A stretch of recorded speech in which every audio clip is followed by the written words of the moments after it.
मिठापुर का पुराना railway station. रात के 11:55। सन्नाटा इतना गहरा है कि दूर कहीं बजती घड़ी की टिक टिक भी गूंज रही है। राहुल प्लेटफॉर्म के बीचों बीच खड़ा है। ऊपर लगी पीली लाइटें रुक रुक कर झपक रही हैं, जिससे प्लेटफॉर्म पर परछाइयां लंबी और टेढ़ी हो रही हैं। ठंडी हवा का एक झोंका उसके पास से गुजरा, जिससे पास की सूखी पत्तियां सरसराने लगी। अचानक सन्नाटा चीरते हुए स्टेशन के पुराने लाउडस्पीकर से एक कड़कड़ाहट भरी आवाज उभरी। आवाज में कोई मानवीय लय नहीं थी। वह गूंजी, प्लेटफॉर्म नंबर 2 पर आने वाली आखिरी गाड़ी कुछ ही देर में आएगी। राहुल के कदम ठिठक गए। उसने अपनी सांसें थाम ली।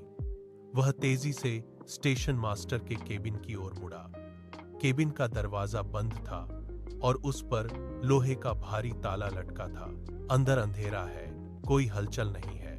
फिर भी वह घोषणा कहां से हुई? राहुल ने अपने जूते की एड़ी से कंक्रीट पर दबाव डाला। उसका दिल पसलियों के पीछे जोर जोर से धड़क रहा है। उसने चारों ओर देखा। प्लेटफॉर्म खाली है। दूर तक सिर्फ धुंध और अंधेरा है। लाउडस्पीकर से फिर वही कड़कड़ाहट सुनाई दी, जैसे कोई धातु को घिस रहा हो।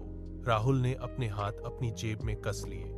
स्टेशन की घड़ी का कांटा 12 के करीब बढ़ रहा है और हवा में एक अजीब सी भारीपन घुलने लगा है। दूर से एक भारी सीटी की गूंज सुनाई दी, जो पटरियों के कंपन के साथ आई। राहुल ने पटरी की ओर देखा, लेकिन वहां कोई हेडलाइट नहीं थी। अंधेरे के बीच से एक विशालकाय काली आकृति धीरे धीरे प्लेटफॉर्म की ओर बढ़ने लगी। ट्रेन की गति धीमी थी, लेकिन उसके पहियों के नीचे से धातु के घिसने की तीखी आवाज आ रही थी। ट्रेन के डिब्बे पुराने और जंग लगे थे, जिन पर समय की मोटी परत जमी थी। बिना कोई रोशनी जलाए वह ट्रेन प्लेटफॉर्म के बिल्कुल सामने आकर रुक गई। दरवाजों के खुलने की आवाज आई। एक साथ चर्रर की गूंज पूरे स्टेशन में फैल गई। राहुल ने एक कदम आगे बढ़ाया। उसकी उत्सुकता डर पर भारी पड़ रही थी। उसने ट्रेन के खुले दरवाजे के अंदर झांका। डिब्बे के भीतर का दृश्य देख उसकी सांसें थम गईं। यात्री अपनी सीटों पर पत्थर की तरह स्थिर बैठे थे। उनके चेहरे राख जैसे सफेद थे, जैसे उनमें जीवन का कोई अंश न बचा हो। राहुल ने गौर किया। उनकी आंखें पूरी तरह काली थीं, जिनमें रोशनी का कोई प्रतिबिंब नहीं था। वे न तो हिल रहे थे, न ही आपस में बात कर रहे थे। राहुल के हाथ कांपने लगे। उसने एक कदम पीछे लिया, लेकिन ट्रेन के भीतर से आती ठंडी और सीलन भरी हवा ने उसे जकड़ लिया। वह समझ गया कि यह कोई सामान्य सवारी नहीं है। राहुल पीछे मुड़ा और भागने के लिए कदम उठाए, लेकिन उसके पैर कंक्रीट में धंस गए। वह हिल नहीं पा रहा था। तभी उसके ठीक पीछे से एक ठंडी सांस उसकी गर्दन से टकराई। राहुल ने धीरे से गर्दन घुमाई। उसके ठीक पीछे एक महिला खड़ी थी। उसके पैर जमीन को नहीं छू रहे थे। वे जमीन से कुछ इंच ऊपर हवा में तैर रहे थे। महिला की दृष्टि स्थिर थी। उसके चेहरे पर कोई भाव नहीं था। राहुल के गले से चीख निकलने की कोशिश हुई, लेकिन उसकी आवाज जैसे कहीं खो गई। महिला ने अपना हाथ आगे बढ़ाया। उसकी उंगलियां लंबी और बर्फ जैसी ठंडी थीं। उसने राहुल के कंधे को छुआ, जिससे राहुल के शरीर में एक सिहरन दौड़ गई। महिला ने उसके कान के पास झुककर फुसफुसाया, चलो, आखिरी गाड़ी छूट जाएगी। उसकी आवाज में कोई मानवीय गर्माहट नहीं थी।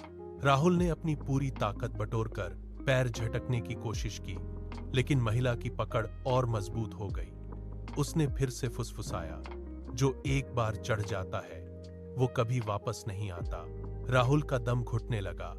स्टेशन की पीली लाइटें अब और भी मध्यम हो गई थीं। महिला की काली आंखें राहुल के चेहरे पर जमी थीं। राहुल ने अपनी अंतिम शक्ति बटोरी। उसने अपने दाहिने पैर को जोर से जमीन पर पटका और महिला की ठंडी पकड़ को झटके से तोड़ दिया। उसके जूते कंक्रीट से अलग हुए और वह लड़खड़ाते हुए प्लेटफॉर्म की सीढ़ियों की तरफ दौड़ा। पीछे से ट्रेन का भारी दरवाजा धड़ाम की आवाज के साथ बंद हो गया। उसी क्षण एक कान फाड़ देने वाली चीख स्टेशन की पुरानी दीवारों से टकराई, जो गूंजती हुई हवा में फैल गई। राहुल ने पीछे मुड़कर नहीं देखा। उसके फेफड़ों में हवा कम पड़ रही थी, लेकिन वह दौड़ता रहा। उसके जूतों की आवाज प्लेटफॉर्म के पत्थरों पर तेज और लयबद्ध थी। वह सीढ़ियां उतरकर स्टेशन के बाहर की अंधेरी सड़क पर आ गया।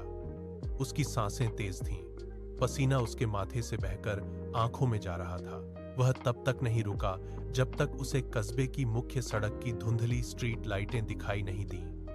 वह सड़क के बीचों बीच रुक गया, अपने घुटनों पर हाथ रखकर हांफने लगा।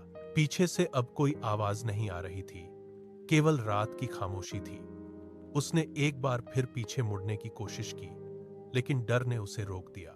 अगली सुबह सूरज की किरणें मिठापुर स्टेशन पर पड़ीं। प्लेटफॉर्म नंबर 2 पर धूल की मोटी परत जमी थी। राहुल कांपते हाथों से वहां वापस लौटा। उसने देखा, ट्रेन के दरवाजे वाली जगह पर जमीन पर घसीटने के गहरे निशान बने थे। वे निशान सीधे पटरी की ओर जा रहे थे, जैसे कुछ भारी वहां से खींचा गया हो। राहुल ने अपना बैग उठाया और उस स्टेशन को हमेशा के लिए पीछे छोड़ दिया। आज भी मिठापुर के लोग रात 12 बजे के बाद उस स्टेशन के पास नहीं जाते।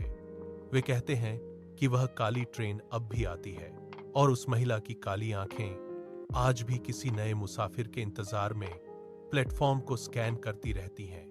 वह किसी को ढूंढ रही है जो उस ट्रेन में चढ़ने के लिए तैयार हो।